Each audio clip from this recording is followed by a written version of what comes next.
আপোনাৰ শিশুটিক আবাকাছৰ বিষয়ে শিকাব বিচাৰিছে নেকি? আবাকাছৰ বিষয়ে জনাৰ আগতে আবাকাছ শিকি এটি শিশুৱে কেনেদৰে গণিতৰ গণনা পদ্ধতিবোৰ কেলকুলেটৰৰ দৰে খৰখৰীয়াকৈ কৰিছে আহকচোন চাওঁ। We'll go fast. That sounds good. Here we go. 3 plus 5 plus 8 plus 9 plus 7 plus 5 plus 12 minus 35 plus 16 minus 5 plus 27. 52. 52. Awesome. এতিয়া আপোনালোকৰ মনত প্ৰশ্ন হৈছে যে আবাকাছ কি? আবাকাছ হৈছে সৰল প্ৰাচীন গণনা কৰা আহিলা বা যন্ত্ৰ যিটোক মানুহে গাণিতিক গণনা কৰিবলৈ যুগ যুগ ধৰি ব্যৱহাৰ কৰি আহিছে। ইয়াত হলা বা তাৰ সংযুক্ত ফ্ৰেম থাকে আৰু ফ্ৰেমত মণিগুটিবোৰত হলা ভৰোৱা থাকে। ফ্ৰেমত মণিহলাবোৰ উলম্বভাৱে সজোৱা থাকে। সংখ্যা আৰু গণনা প্ৰদৰ্শন কৰিবলৈ মণিগুটিবোৰ হলাত ওপৰ তললৈ কৰিব পাৰি। প্ৰাচীন কালত যেতিয়া মানুহৰ হাতত ইলেক্ট্ৰনিক ডিভাইচ বা কম্পিউটাৰ বা কেলকুলেটৰ নাছিল তেতিয়া মানুহে কিছুমান আহিলা ব্যৱহাৰ কৰিছিল। সেই আহিলাবোৰৰ ভিতৰত এবাকাছ আহিলা হৈছে এটা অন্যতম। এতিয়া কাষৰ ছবিটোত আবাকাছৰ এটা আহিলা দিয়া হৈছে। প্ৰাচীন কালত এনেকুৱা ধৰণৰ আহিলা ব্যৱহাৰ কৰি মানুহে গণনা কৰিছিল। এতিয়া মোৰ হাতত এটা এবাকাছৰ আহিলা হৈছে, এইটো এবাকাছৰ আহিলা। ইয়াৰ সহায় লৈ প্ৰাচীন কালত মানুহে গণনা কৰিছিল। এতিয়া আমি ইয়াৰ সহায় লৈ এবাকাছ কোৰ্চত কেনেদৰে যোগ বিয়োগ পূৰণ হৰণ কৰিব লাগে ইয়াৰ বিষয়ে আমি আলোচনা কৰিম। এতিয়া আমি জানিব লাগিব হোৱাট ইজ আবাকাছ ট্ৰেইনিং কোৰ্চ।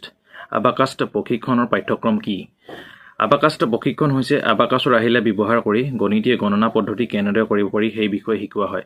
প্ৰথম পদ্ধতি হৈছে আবাকাছ সঁজুলি ব্যৱহাৰ কৰি গণনা কৰা পদ্ধতি আৰু দ্বিতীয়বিধ হৈছে আবাকাছ সঁজুলি কল্পনা কৰি মানসিকভাৱে গণনা কৰা পদ্ধতি। এই দুই ধৰণে আমি আবাকাছ শিকিব লাগিব। হু শুড লাৰ্ণ এবাকাছ? কোনে এবাকাছ শিকিব লাগে? 5 বছৰৰ পৰা 12 বছৰৰ ভিতৰৰ স্কুললৈ যোৱা শিশুৱে নিশ্চিতভাৱে এবাকাছ শিকিব লাগে। What we will learn in abacus? এবাকাছত আমি কি কি শিকিম? এবাকাছত আমি যোগ বিয়োগ পূৰণ আৰু বিভাজন শিকিম। কাৰণ এবাকাছ শিশুৱে কিয় আবাকাছ শিকিব লাগে? আবাকাছ যুৱ শিক্ষাৰ্থীৰ বাবে মানসিকভাৱে গণিত সমাধান কৰা অন্যতম ফলপ্ৰসূ পদ্ধতি হিচাপে প্ৰমাণিত হৈছে। আবাকাছ প্ৰশিক্ষণে শিশুৰ স্মৃতিশক্তি ক্ষমতাক প্ৰত্যক্ষভাৱে প্ৰভাৱিত কৰে। আবাকাছৰ সৈতে নিয়মীয়া অনুশীলনে মগজুৰ স্নায়ু সংযুক্ত শক্তিশালী কৰে আৰু স্মৃতিশক্তি বৃদ্ধি কৰে।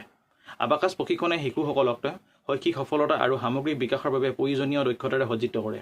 এইবোৰ কাৰণে শিশুসকলক আবাকাছ শিকাব লাগে।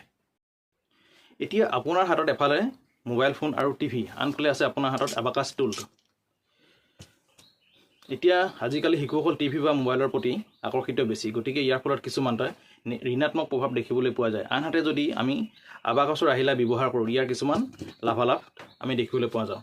What is the benefit of the abacus? আবাকাছৰ লাভালাভসমূহ কি কি? আমি যদি চাবলৈ যাওঁ, নম্বৰ 1 ইনক্ৰিজড কনচেনট্ৰেশ্যন, একাগ্ৰতাৰ বৃদ্ধি। 2 নম্বৰ হৈ গৈছে ব্ৰেইন ডেভেলপমেণ্ট, মগজুৰ বিকাশ। নম্বৰ 3 হৈ গৈছে বিল্ড কনফিডেন্স, আত্মবিশ্বাস গঢ়ি তোলা। নম্বৰ 4 হৈ গৈছে ইনক্ৰিজড কেলকুলেশ্যন স্পীড, গণনাৰ গতি বৃদ্ধি।